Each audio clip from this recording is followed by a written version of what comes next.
Good evening, how are you? Well, it's pretty cool tonight. It's 65 degrees according to Thomas Jefferson, but the humidity is 98%. You can feel the wetness, and so it wouldn't surprise me if it rained, but I think I'll be better than yesterday. And the wind's at 11 miles an hour, and I sort of feel a breeze, and you can see it. It's late because I did some work today, but I also got to celebrate the fact that I'm Father of the Year, or Father this year. Or my daughter called me at early this morning, and she was full of vim and vigor, and so I've been having some fun being a father. The instructions of my dad. Two kinds of instructions. One was he and I once were involved in a fight with some people that tried to get into our store, and that's a longer story. And we ended up fighting these guys, and there was more than the two of us. There was four, and not all of them wanted to fight, so that was helpful. But when it was over, my father said to me, I didn't hit hard enough. Not him, these other people. So, first of all, he thought, if you're going to fight, you should be forceful, right? And the rest of it, another thing he did was, apparently I frowned a lot when I was a kid, so whenever he saw me frowning, he said, you should smile. It takes fewer muscles. So, if I could pass on any wisdom as a father today, it's if you're going to get in a fight, hit hard and fast, and smile. People like seeing a smile. Now, in this category, one of the talking heads today said, it's really good, that people responding to what's going on are not forceful. Yeah, we should have Marcus Queensberry, or whatever the hell the name was, for those gentlemen who fight. They don't really fight. And I say you can't win a fight if you don't actually mix into it. Now, yesterday when I was at the rally, which was a great success, I think, as it was true across America, we saw how people are reacting to what's going on. They want a fight. They want us to fight back. They're upset that nobody is fighting. And people use these words to sort of slip the punch, not exactly say what's going on. So they talk about, there was an incident in California. Was it in California? Yeah, it was in California. What was that incident? They don't say. Now, we know what it was. A U.S. senator was grabbed, forcibly pulled out of a meeting, slammed to the ground, and they put handcuffs on him. Say it that way. That's what happened.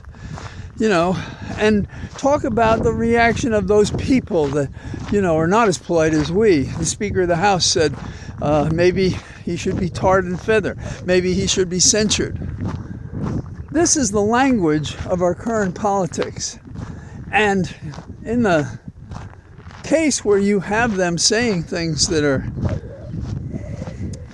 backward and irresponsible and hateful and evocative of what happened during the Civil War, when there were actual fights in the U.S. Congress, and a cane, a stick, was used to hit and damage another person for a very long time.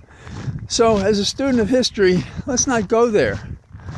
But you notice that the rhetoric always sails against those of us who believe in a democracy and a republic.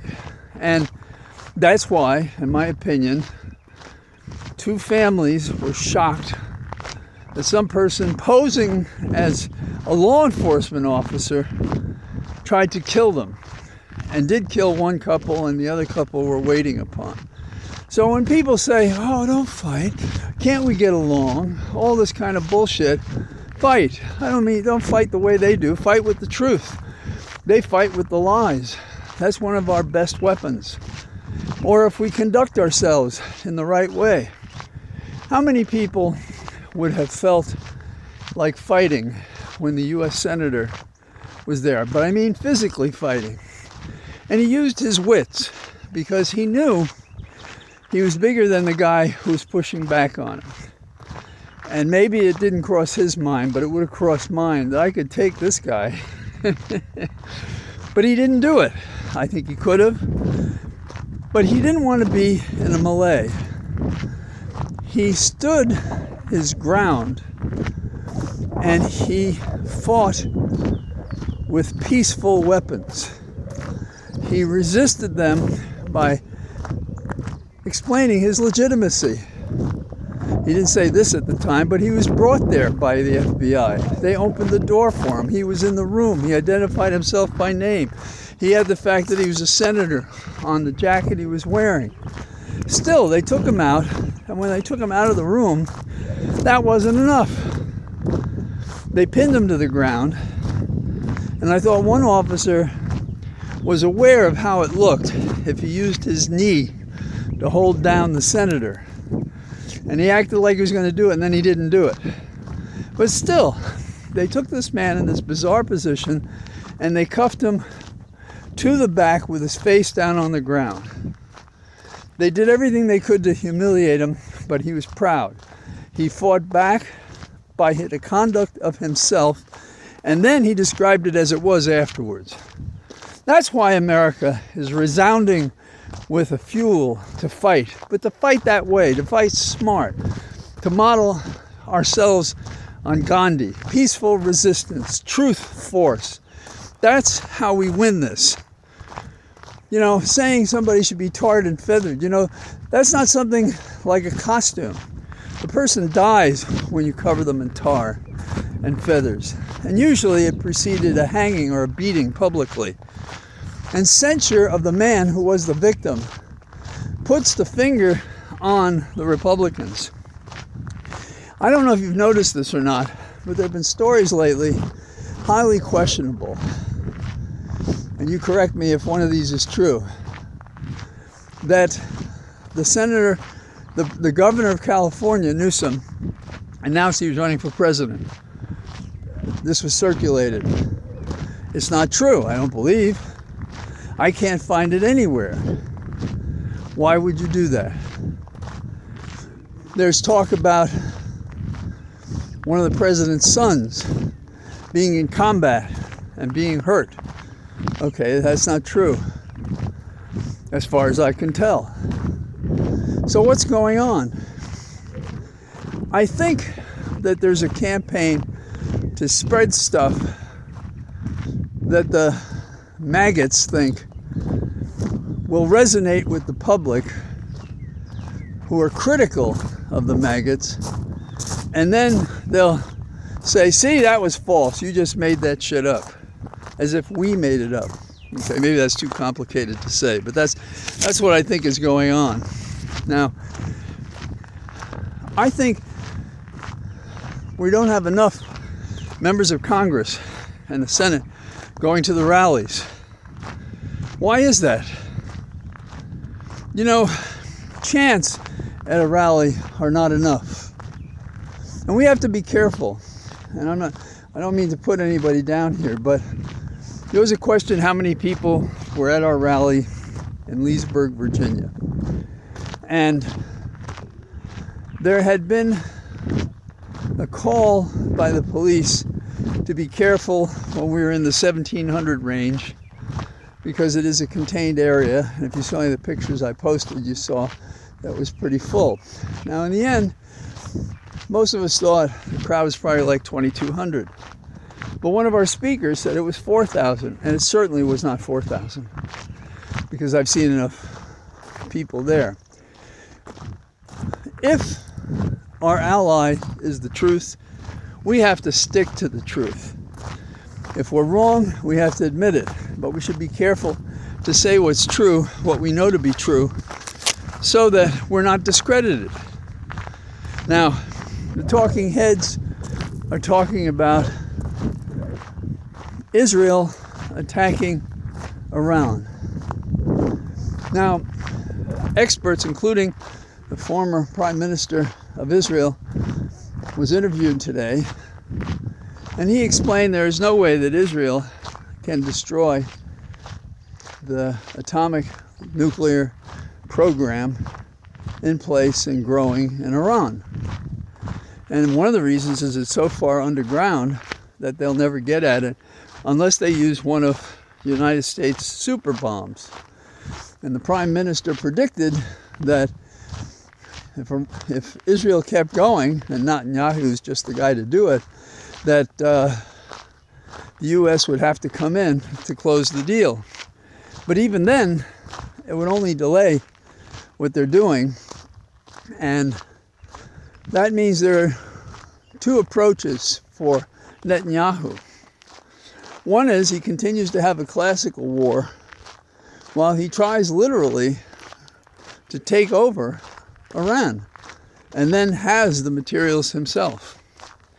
Now that's a pretty scary scenario, and it may sound difficult to believe today, but I don't think it is, because Netanyahu has tailored his foreign policy to his own survival in politics in Israel. And he doesn't know the word limitation.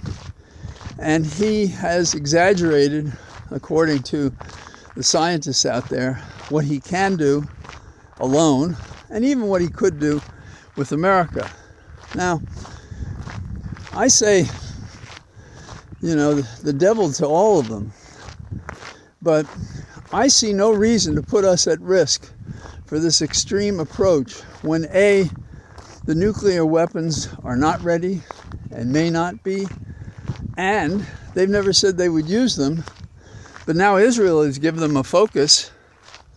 It's sort of a self-fulfilling prophecy. Well, I'm worried if they get nuclear weapons, what are they going to do? They're going to blow up Israel. Really? Have they said that? Do you believe that? And what would it do to the region?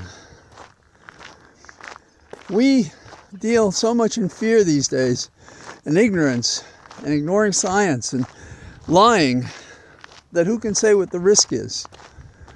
I have no use for Netanyahu. I am not anti-Semitic. I do believe Israel is an idea that is necessary historically, but it can't slander itself by its outrageous acts. That was an invasion. It was not in self-defense. They were doing it and preparing it for ages, and it appears that Trump was coordinating his pressure to settle something lest they be crushed militarily. Well, how can the United States say they're not involved? And they are. And, should we be fighting against the fight? I think so. What America has an angle in this game, except for the fact that if we're cutting off oil supplies and so forth, we're compromising ourselves and the world. And Iran, don't fool yourselves, that has a chance to be a world war. This is not like anything else. And when we're talking about the manner and actions of our government, there's so many things going on, we don't all focus on it. Now, you may remember early on, Khalil, who was a student at Columbia doing graduate work, but also supporting Islam, wrote a whole series of things and gave speeches and so forth and was a leader.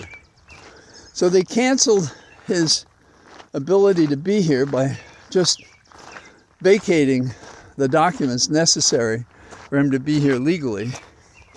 Then they arrested him and they moved him out of the area. Well, the other day, the judge said he should be released from custody and free. And that was good for a day or so. And then the government said, oh yeah, but he made a false statement on his green card, so we want you to keep him in custody. And his team has answered, there are no lies in the green card. And so it's unnecessary to keep me in custody. Now, that we've been used to seeing, the seesaw of justice, injustice, justice, injustice. And what's the final tip in the seesaw? And the answer is, it's not often predictable. And the secret weapon of Trump is the Supreme Court. But they'd be hard-pressed to come out against Khalil, but they've overcome good sense, the law, the Constitution, precedent, facts, and dignity before. That's why we have to be angry. That's why we have to fight. But we have to fight smart. The force of truth is our ally. And saying it clearly, not chance, 2, 4, 6, 8. We're going to continue to wait for Congress to do anything good because it doesn't suit their mood, or whatever comes to your mind. Those things, you can rattle them off. But talk about slamming a U.S. senator to the ground. Talk about arresting a congresswoman in New Jersey. Talk about indicting a judge for making decisions in a courthouse that to this day have not been refuted legally nor factually. This is why we're fighting. And so, in Khalil's case, there was a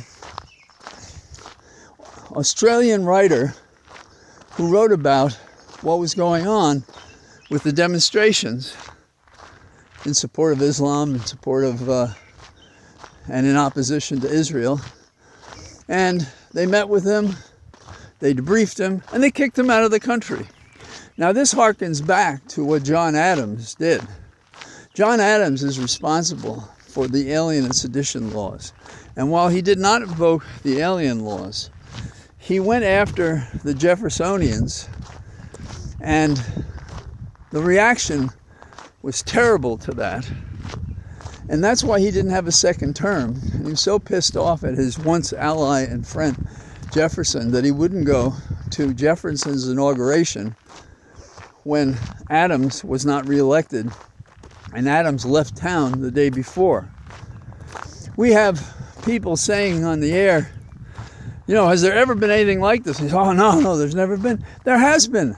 And consider, John Adams was a Federalist, the original Federalist, and so was Hamilton. And people are misled about Hamilton by saying, oh, great music, good show. Yeah, but it's got nothing to do with who Hamilton truly was. He was a Federalist. He believed in a monarchy. He didn't trust the average voter. We should get our facts straight, both as the gravamen of the argument, the baseline of the argument, so that when we talk about other principles today, in contrast to what happened years ago, we got our facts straight, and we know what happened, and we know what's right. But we don't do that. So next time you hear one of these jerks on the air say, oh, that was so good, he took his punch in the face wonderfully and he didn't complain afterwards. That's not who we want. We want people out there saying that they really give a damn that this country be and continue to be a republic, and that our liberty and our freedoms and our ability and joy of life is tied to the fact that we have a vote, we have access to the government, and that we have a right to speak out against our government as strongly as we can, so that we preserve and protect the gift we got about 250 years ago, which is this country. And we have these people running around like bulls in china shops, destroying the most delicate balance of humans' intention, living in close space, with promises of great future accomplishments, compromised by a man who has no soul, cares nothing about people, has no loyalty, and would destroy us to amuse himself as he enters his final years, leaving behind us this tragedy, this dystopic destruction. So, that's what I got to say. And I'll be out tomorrow, and I'll talk to you then. Bye-bye.